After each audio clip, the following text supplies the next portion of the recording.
You know, the draft was nice to watch last night. It was nice to see Lonzo Ball's name called. It was nice to see his father, LeVar, sitting right next to him, the prophet that he is, proclaiming that the Los Angeles Lakers would ultimately be the landing spot for his son, Lonzo Ball. And he said this before the Lakers even acquired the #2 overall pick with the draft lottery. Having said all of that, now that it's all done and over with and Lonzo Ball is officially a Los Angeles Laker, it's up to Magic Johnson and Rob Pelinka, primarily Magic Johnson, to step his foot forward and go about the business of making sure that he's a major player in free agency, whether that be garnering a trade for Paul George or making sure that he's got the cap space and the cachet to make sure that they are literally working in free agency to get marquee talent in Los Angeles next summer. This has to be the priority for the Lakers if they're ever to be Showtime again. And here's the biggest reason why. It's not just because they've been highly suspect. It's not just because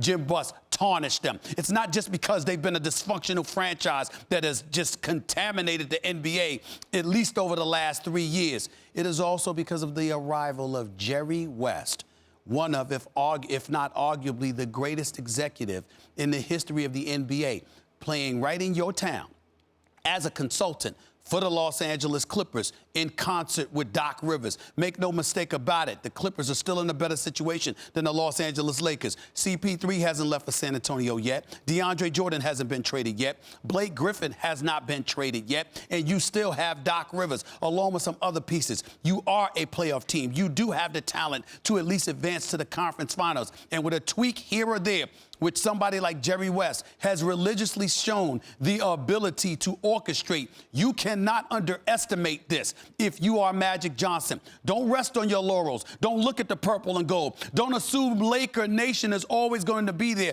no matter what, because even if they are there, what difference does it make if your season is ending, not just officially in mid-April, but unofficially in months like December and January, because you stink so badly that it doesn't matter what happens over the next few months. These are the kind of things that Magic Johnson has to avoid. Lonzo Ball being drafted was step one. Step two is embracing the real competition that exists in Los Angeles. Yes, Magic Johnson is loved and revered, but in the city of angels, so is this former executive who was responsible for bringing Shaquille O'Neal and Kobe Bryant to Los Angeles years ago. His name would happen to be Jerry West. And if you're Magic Johnson, that would definitely be something you need to recognize now, not later.